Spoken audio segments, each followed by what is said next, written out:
집안의 천사 죽이기. 버지니아 울프의 산문집이야.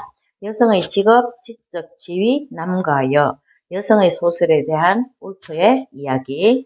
옛날 100년도 더 전에 여성들 재능은 넘치나 사회적 지지가 없던 시절 그 여성들의 생활, 특별히 여성의 글에 대해서 이야기하네. 19세기 초에 이르기까지 저명한 여성은 거의 어김없이 귀족이었다. 지배하고 편지를 쓰고 정치의 흐름에 영향을 미쳤던 것은 귀족 여성이었다고 하네. 버지니아 울프는 1882년 영국 런던에서 당대 저명한 학자이자 문필가였던 아버지 레슬리 스티븐의 딸. 남자 형제들처럼 공식 대학 교육은 받지 못했지만 어린 시절부터 아버지의 서재에서 많은 책을 탐독하면서 부모님이 세상을 떠난 후에는 화가인 언니와 블룸저브리로 이사를 하고 그곳에서 케임브리지 대학 출신의 지식인 예술가들과 교류를 하기 시작했다고 해. 1912년 레너더 울프와 결혼을 했고 1915년에 첫 소설 출항을 발표했다는 것이야. 1939년 제2차 세계대전이 일어나고 시골집으로 피신하였지만 정신질환으로 고통받던 버지니아는 이른 아침 강가로 나가서 스스로 삶을 마감하였다고 해. 책 속의 이야기들. 내가 계속해서 글을 쓰고자 한다면 모종의 유령과 싸울 필요가 있다는 것을 알았다. 그 유령은 여자였고 내가 그를 좀 더 알게 되었을 때 나는 그에게 집 안의 천사라는 이름을 붙였다. 나와 종이 사이에 끼워 들곤 하던 그녀는 나를 귀찮게 하고 내 시간을 허비하고 나를 괴롭혔기에 나는 그를 죽여버렸다. 그녀는 정이 많고 아주 매력적이고 자기 욕심도 없고 언제나 자신을 희생하는 천사. 손에 펜을 들면 그녀가 등 뒤에 살며시 나타나 소곤대곤 했다. 당신은 젊은 여성이지 남자가 쓴 책에 대한 글을 쓰려면 다정하고 상냥하게 굴어요. 아첨하고 적당히 비위를 맞추며 당신만의 생각을 아무도 알아차리지 못하게 하세요. 무엇보다도 정숙하게 하세요. 내 직업 생활에 있었던 두 가지 모험. 내 안의 천사 죽이기, 육체로서의 나 자신의 경험에 솔직하기. 여성 비하의 글에 대한 반박으로 쓴 서평도 많네. 4명의 위대한 여성 작가들 제인 오스틴, 에밀리 브론테, 샬럿 브론테, 조지 엘리엇 넷 중에서 아무도 자식을 낳지 않았고 2명은 아예 결혼하지 않았다. 여성의 글쓰기에 일어난 가장 큰 변화는 태도의 변화. 여성 작가는 외적 영향의 방해를 거의 받지 않는 시대에 이른 것 같다. 소설이란 수천 가지 다른 것, 인간적이고 자연적이고 신적인 온갖 것에 대한 진술이며 그것들을 서로 연결하게 하려는 시도이다.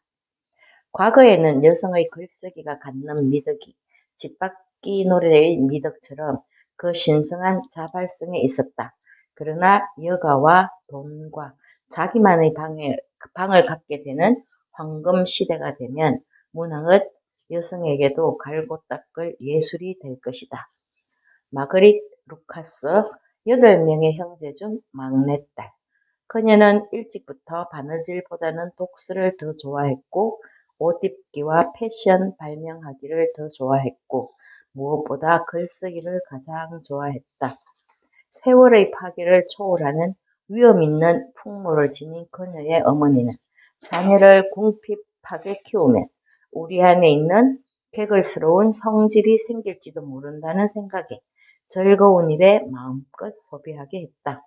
1643년 찰스 1세의 왕비 앙리에타 마리아의 시녀가 되었다. 1645년 왕비를 따라서 프랑스 망명길에 올랐고 거기서 뉴캐슬 후작을 만나서 결혼했다. 1660년 왕정 복고 후에 귀국. 궁정 사람들은 그녀를 비웃었고 사람들은 비판적이었다. 남자들은 여자가 똑똑한 것을 시기했고 여자들은 다른 여자가 지성을 가졌을까 봐 경계했다. 그래서 새침대기 괴짜라는 소문도 돌았다. 왕정 복고 후 외딴 시골에서 살면서 글쓰기에 매진하였다. 그녀의 희곡은 런던에서 상연되었고 그녀의 철학책은 오늘날 대형 박물관에 있다. 도로시 오저번의 서한집. 도로시 오저번은 아버지의 병상 곁에서나 벽난로 구석에서 신중하면서도 장난스럽고 신중하면서도 친근하게 소설가도 역사가도 할 수 없는 방식으로 단 한 사람의 독자를 위해서 편지 가득히 일상사를 기록했다. 연인에게 자기 집에서 일어나는 일에 대해서 적어 보낸 것. 도로시 오즈본은 만일 1827년에 태어났다면 소설을 썼을 테고 1527년에 태어났다면 아무것도 쓰지 않았을 테지만 하필 1627년에 태어났으니 여성이 책을 쓰는 것이 우스꽝스러운 일이었던 그 시절에 편지를 쓰는 것은 전혀 꼴사나운 일은 아니었다. 메리 울스턴 크래프터 10대의 울스턴 크래프터는 아버지의 폭력으로부터 어머니를 지키기 위해 종종 어머니의 침실 청계참에서 잠을 잤다. 여동생의 비참한 결혼생활, 아버지의 농장 실패, 남자 형제들도 짐이었다. 한마디로 그녀는 행복이 무엇인지 알아본 적이 없었다. 그녀의 신조는 독립 말고는 아무것도 중요하지 않았다는 것. 자신의 의지를 관찰하는 능력이 필요하다는 것이었지. 남편의 부정을 확인한 후 자살을 시도했지만 구조된 후에 다시 독립을 추구했고 다른 남자를 만났고 분만 중에서 사망하였다.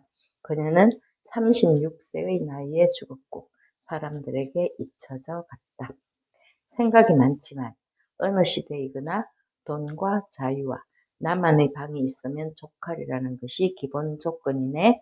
하고 싶은 일, 특별히 여기에서는 글쓰기에 있어서 사회적 여건과 저자의 경험치에 미치는 환경에 관한 안타까움이 많네. 여기까지야. 가끔 아무 쪽이나 펼쳐서 다시 읽고 싶은 책이야.